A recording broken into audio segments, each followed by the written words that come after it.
C'est un réel plaisir de vous retrouver encore une fois pour ce magazine dédié à la femme. Et pour ce numéro, nous recevons Bichilux Mode, Madame Fifi Bachala. Bienvenue sur ce plateau. Merci beaucoup. Je l'ai dit tantôt, vous êtes dans l'émission Femmes. Eh bien, que représente la femme pour vous?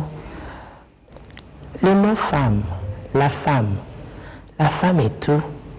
La femme, c'est elle qui égorge toutes les multitudes de qualités, de personnages, la vie, l'amour, mon femme.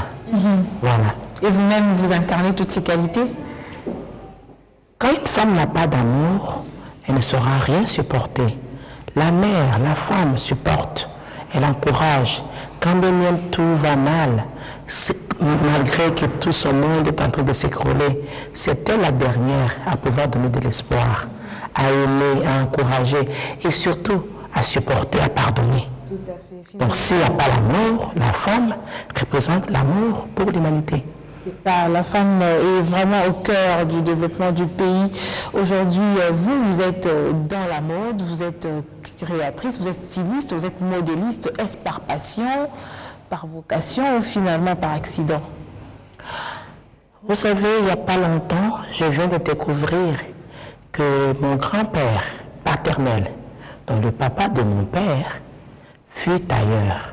J'ai récupéré une photo que je vais l'agrandir, je ne sais pas quelle dimension je ferai cette photo-là, et attacher celle de ma mère à côté. Donc, mon père est né en 1943.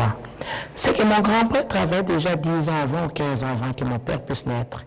C'est que c'est un métier qui est dans la famille, je crois, c'est 90 ans ou 70 ans, c'est comme disent les Français. Et ma mère, à l'âge déjà de 17 ans, elle confectionnait tous les habits à la main. Donc ma mère n'est pas arrivée, comme je dis, 32 ans de carrière. C'est une faute grave que j'ai commise. Il fallait que je dise 70 ans de carrière, parce que ça commence avec mon grand-père, du côté paternel. Donc mon papa, c'est que là à Kananga, mon papa dans le village, mon grand-père, il ne travaillait pas au champ, il posait. Puis j'ai vu sa machine Singer. Wow. Alors je me dis, oh mon Dieu! Donc c'est une passion, c'est ce qui est en moi. En fait, c'est souvent qu'on dit que demande à Dieu, il te dira ce que tu devais faire. Et ma mère, c'est depuis, elle a toujours fait la couture. Alors finalement, vous êtes dans la mode, vous êtes créatrice, vous êtes styliste, vous êtes modéliste. Est-ce une passion, une vocation ou encore c'est par accident que vous vous retrouvez dans ce domaine? Waouh! Vous savez quoi? Je viens de découvrir, il n'y a pas longtemps, une photo de mon grand-père paternel, le papa de mon papa, pas même ma mère. Il fut tailleur. Ce qui veut dire, quand mon père est né en 1943, c'est que mon grand-père, ce qui devait commencer il y a 10 ans avant, ce qui fait que quand mon papa a 72 ans, c'est que c'est 92 ans, bien 72 comme disent les Français, que c'est métier dans la famille. Et avec sa machine à coudre Singer. Et la photo, je crois que je vais l'agrandir et mettre de votre grand-père? Grand-père. À Kananga, s'il vous plaît, donc au village. Wow. Donc un villageois qui faisait la couture. Donc, c'est avec une machine à coudre. Avec une machine à coudre Singer. Et maintenant, je vois ma mère, déjà là de 17 ans, elle confectionnait des habits à la main. Donc elle a continué ça. C'est que j'ai fait une faute grave en écrivant sur mes banderoles 32 ans de carrière. Donc ce n'est pas 32 ans de carrière. Donc ma mère, elle est couturière. Si bien aujourd'hui elle ne le fait pas, c'est un mélange de talents. Un mélange de talents.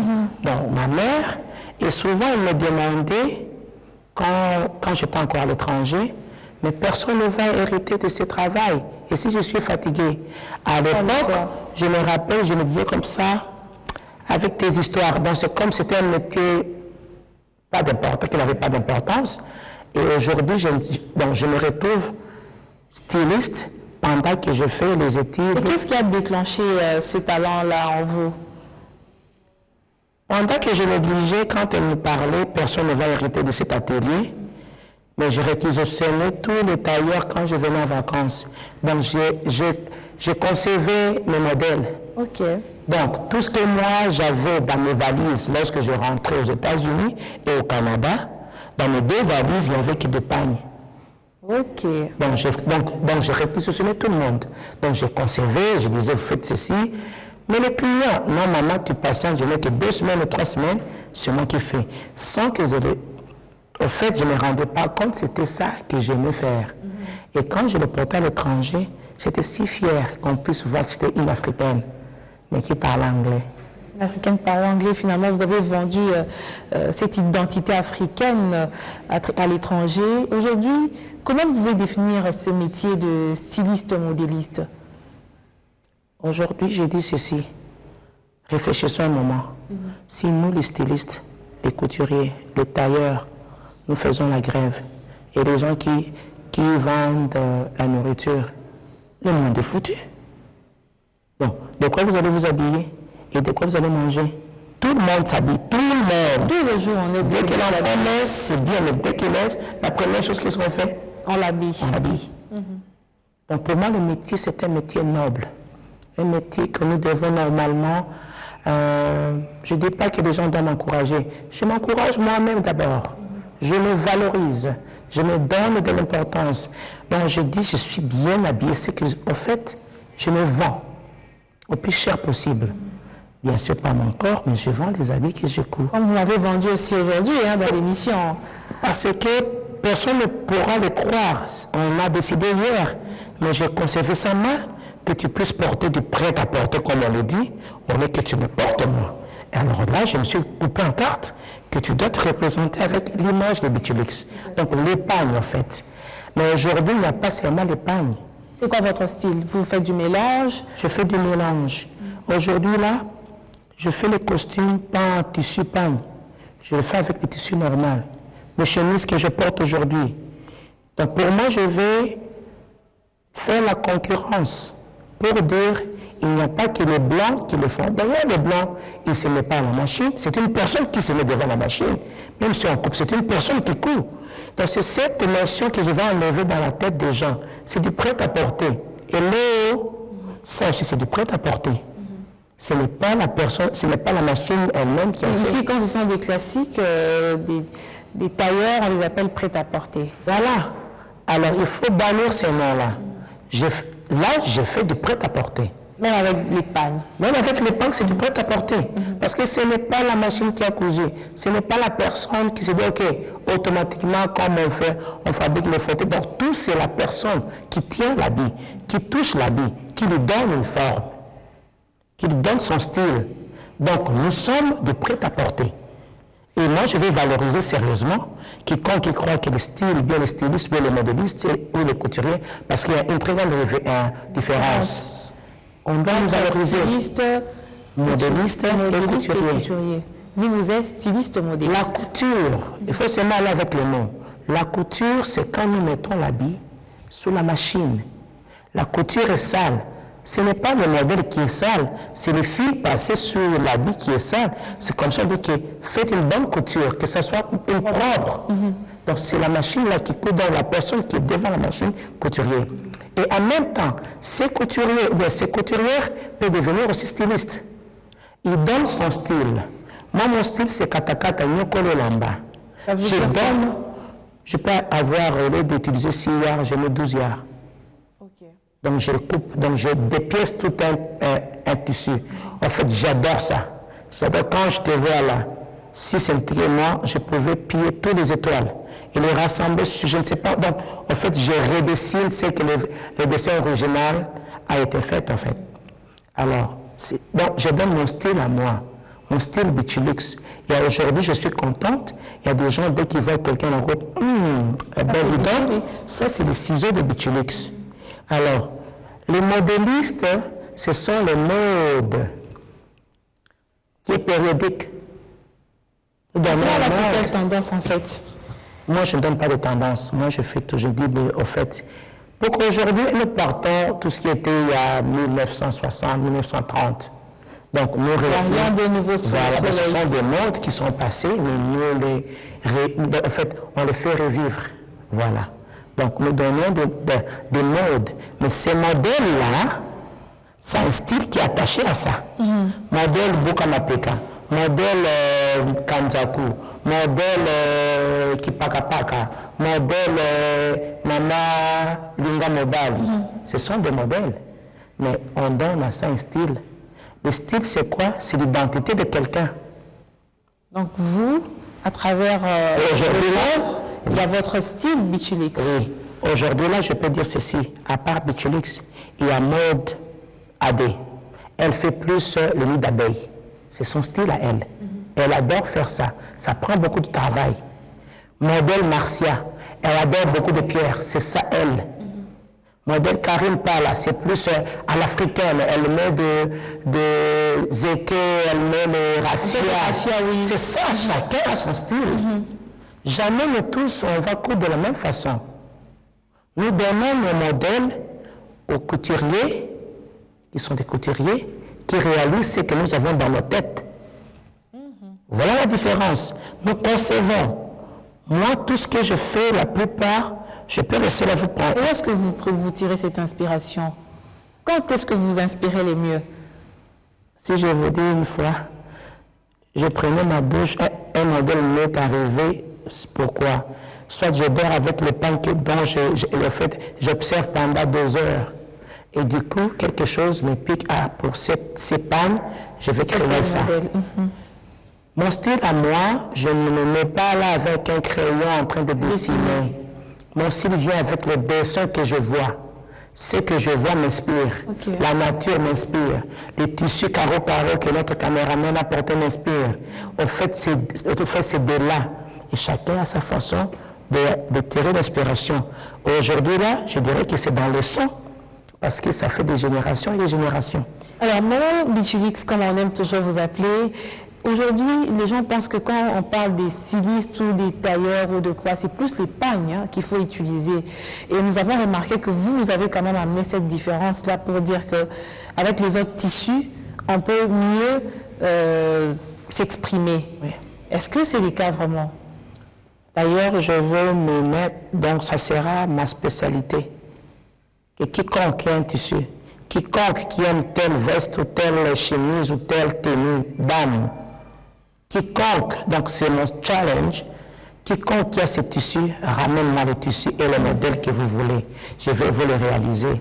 Alors maintenant, je ne sais pas si on va maintenant changer de nom, de prêt-à-porter congolais ou de prêt-à-porter expatrié. Parce que généralement, qu'est-ce qu'on dit? Non, ici, on n'a pas des tissus, on n'a pas des bons tailleurs pour les classiques, il faut aller à l'extérieur, soit il faut acheter dans un magasin, alors qu'il y a des talents, finalement.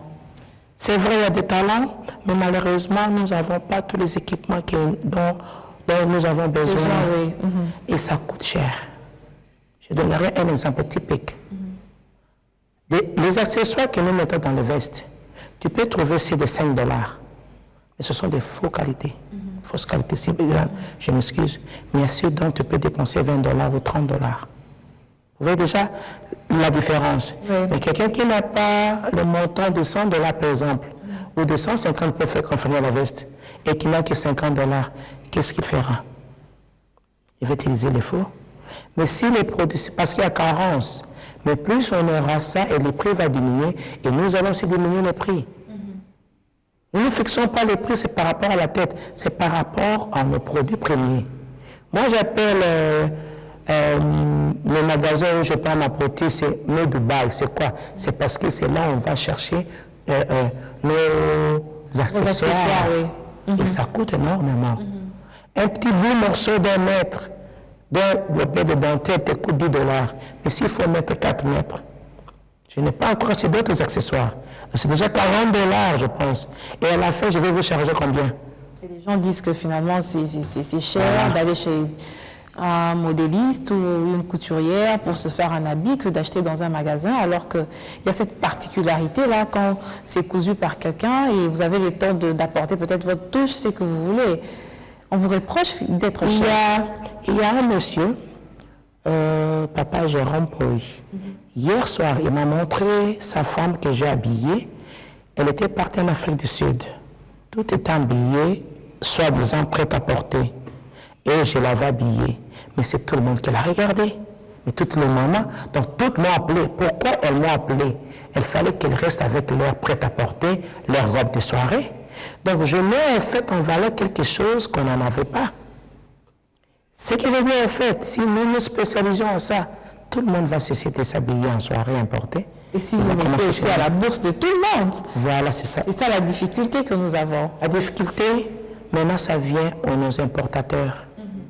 Quand ils nous vendent déjà les tissus chers, les accessoires chers, qu'on doit associer, par exemple, comme vous êtes là, les tissus roses, si déjà un mètre me coûte 20 $ et que je dois en acheter 2 mètres, dites-moi combien je vais charger.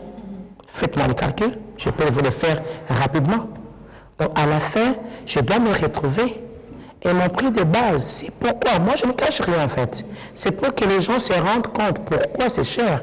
À la fin, si je mets ma marge de 30-40 $, est-ce mauvais? Je dois payer le loyer. Je dois acheter le carburant pour mettre le carburant. J'ai des impôts à payer. Hello. Donc vous voyez. Alors pourquoi je le dis? C'est donner l'information à quiconque qui aimerait venir confectionner l'habit. Souvent on dit, ben, les gens ils sont chers. Hein? Je vais me mettre maintenant à expliquer étape par étape. Et maintenant, je vous demanderai à la fin, dites-moi combien ça va coûter pour confectionner votre tenue. C'est clair? Et surtout les foufous que je donne au tailleur, il ne faut pas oublier ça. C'est terrible. Oui. Il ne faut pas oublier ça, ça fait partie des charges que j'ai tous les jours. Ça, c'est vrai. Et s'ils ne bouffent pas, ils ne font pas le travail. Que personne ne vous trompe. Oh, à l'étranger, vous devez travailler. Non. L'étranger, c'est l'étranger. Ici, c'est Nous avons une réalité africaine. Nous avons une réalité africaine. Et moi, je vois mal quelqu'un qui te reste du matin à 19h et te dit qu'il va t'acheter toi-même le quoi? Le pain ou le foufou? Come on. On reste africain. On reste africain. Tout à fait. Quelle est votre dernière collection que vous allez présenter? Nyokola Ilamba. Je fais la première édition de Nyokola Ilamba. Ça sera ce vendredi 6 février à Romeo Golf. C'est quoi la particularité de Nyokola Ilamba? Nyokola Ilamba, sa particularité, après avoir payé 50 $, 100 $, 150 $, j'aimerais que vous portez cet habillement durant toute l'année entière. Vous commencez à l'église, vous allez au marché, au travail, dans des fêtes, au Nyokola Ilamba. Donc l'argent que tu dépenses, aux Nyokolango, au Nyokola Ilamba. Et la particularité que vous allez voir, je fais même des cuirs. Donc j'ai essayé un cuir et ça marchait. Donc vous voyez déjà. C'est juste pour montrer aux gens parce que finalement ça ne s'adapte pas trop à notre climat aussi. Hein. C'est le style, le mode. Ne vois-tu pas les gens qui portent des cuirs en route ici? Est-ce que bon, ne vois-tu pas les gens qui portent des jupes en cuir ou des vestes en cuir? Ce n'est pas les. En fait, moi je ne dirais pas c'est l'environnement, c'est vrai, mais c'est un style. Oui. Donc je mets un peu de cuir. Et avec nos machines, il faut encore avoir des machines un peu plus perfectionnées. Et s'écouter toujours. Donc je commence quelque part. Pour moi, cette collection, je mets l'accent beaucoup sur les hommes. Parce que les hommes ne se retrouvent pas. Nous sommes nombreuses à faire les tenues d'âme. Mais qu'est-ce qui est facile à habiller? Homme ou femme? Selon vous? Bon, je mes propres raisons pourquoi j'aime les hommes. Les hommes, c'est eux qui ont la poche, avec qui c'est là où l'argent sort. Avec qui ne dépensent pas trop pour les habits, ce sont les femmes qui sont prêtes à vider leur poche pour s'habiller. Ça aussi, c'est vrai. Mais les femmes râlent beaucoup. Les hommes... Il y a plus de problèmes avec les femmes que les hommes. Non, pas de problème. Je dis que les femmes, c'est la nature de la femme. Il n'y a rien à faire avec ça. Elles sont trop exigeantes. Trop exigeantes, ou bien elles se plaignent beaucoup. C'est la nature. Donc, en fait, il n'y a rien à plaire. Quand déjà dans la tête, tu es préparé qu'avec cette maman, tu vas passer 3 heures de temps dans ton bureau, oui, je suis déjà prête. C'est que je ne vais pas m'ennuyer parce que je suis déjà préparée. Et je ces plaintes-là ou bien je ne fais pas ça, mais je tiens à satisfaire la cliente. Aujourd'hui, là, j'ai une fille qui va se marier ce samedi. Je crois l'argent qu'elle avait payé 110 $. À la fin, c'est moi qui ai dépensé 150 $ parce qu'elle ne trouve pas qu'on n'a pas encore réalisé la robe d'intérieur dans la tête. Donc, il y a maintenant un deuxième tailleur qui s'est mis à faire encore la même robe. J'ai payé le premier tailleur, maintenant je paye le deuxième tailleur. Le tissu est fini. Je suis parti en ville, j'ai acheté encore le pain à $30. Je suis revenu. Aujourd'hui là, il dit qu'il n'y a pas trop de poissons. Le tissu est parti. Donc, dès que je sors ici, vous allez ici, ce n'est pas une maman. Pour moi, c'est la satisfaction. Elle a vu, et puis je lui ai fait voir ça. Maintenant, c'est le troisième carrière qui va faire ces poissons-là. Parce que les deux, quelque part, ils ne sont pas contents. J'accepte, ce sont des humains, je ne vais pas les imposer. Alors, maintenant là, vous allez me dire que qu'est-ce que j'ai gagné dans cette personne. Je crois que partout elle ira, elle va revenir chez moi vite.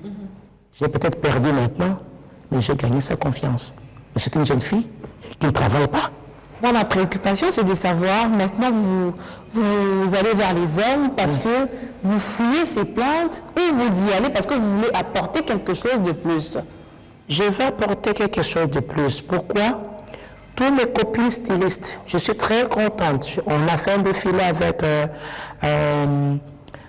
ma petite sœur Fanny Mandinga, dont elle était la responsable, avec Papa Okasol, que je salue en passant. Tout dans la salle, je me suis dit, on était avec un styliste. Et je me suis dit, un moment, tout le monde va montrer des dames. Je change. Okasol qui est plus chez les hommes. Un instant, je me suis dit que, quand mon papa Okasol est là, je crois que je vais me mesurer à lui. Pas le combattre, s'il vous plaît. Oui. Cela veut dire quoi? Dès qu'on parlera d'homme, à part Monsieur Okasol, on parlera maintenant de Bichilux. C'est que ma particularité, Marcia m'a envoyé son neveu pour que je le fasse une veste.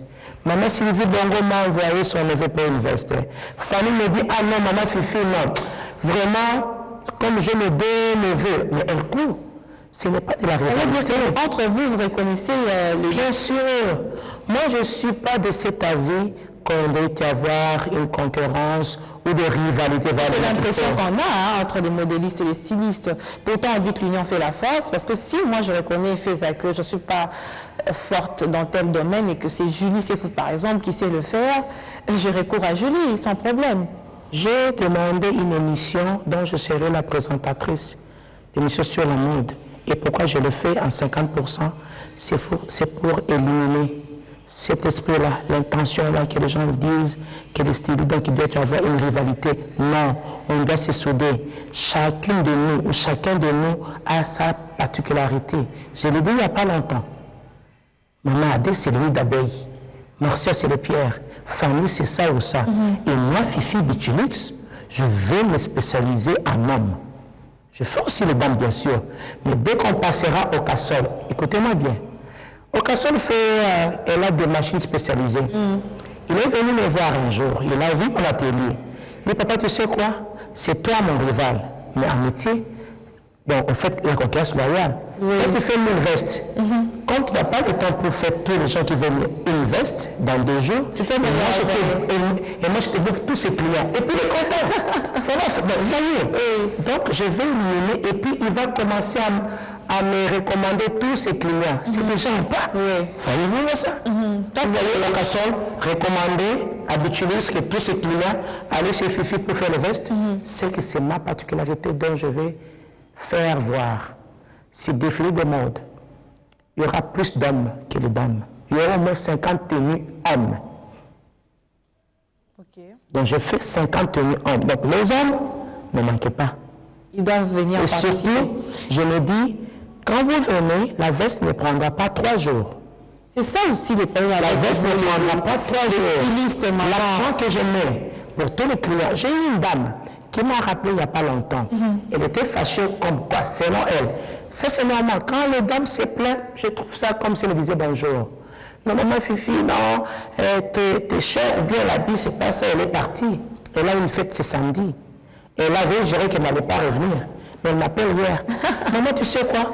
Comme toi, tu peux faire un habit en 2 jours, je reviens. Vous voyez comment je gagne cette personne? Je ne vais pas venir parce que je fais reproche toujours de ne pas servir au moment attendu. Nous commençons à améliorer. Je te dis, ces 3 dames sont revenues, pas parce que je suis la meilleure, mais sont revenues à cause du temps. Donc, tout ce que j'ai gagné dans ces gens-là, et je vais prôner ça, que nous devons, si on ne peut pas finir, il ne faut pas dire le mensonge, il ne faut pas raconter des mensonges. Moi, j'ai banni des mensonges. Moi, je peux peut-être abîmer bien, faire un défaut sur votre habit, mais la seule chose que je ne pourrais pas vous mentir, quel est le jour que vous allez venir prendre votre tenue. Ah, ça c'est un point positif. Il faudrait aussi que les autres puissent emboîter les pas parce que sinon... je vais marteler sur moi, ce c'est point. parmi les raisons qui ne me font pas aller chez les tailleurs. Je sais, mais dans la collective de stylistes, vous y pensez, vous réfléchissez aussi sur ça. Nous réfléchissons sur comment ça. Améliorer le service et enlever de la tête de tous nos clients que si tu vas là-bas, ils ne vont pas faire ce que tu veux et puis ça prendra 2 semaines. Et surtout ça. Et comme ça, entre nous, si je n'arrive pas, j'appellerai vite Karine. Karine, tu sais quoi? Fais-moi vite. Est-ce que tu as le temps de me faire vite pour oui, cette synergie, la synergie. Et je vais m'atteler sur ça. En fait, j'incarne ça. Donc, ma préoccupation, des fois, je vais dans des extrêmes de marche, de finir un habit, vous n'allez pas y croire. Je peux ne pas dormir, je peux rester à nuit. Et les tailleurs, tu ne bouges pas. Si tu pars du bon.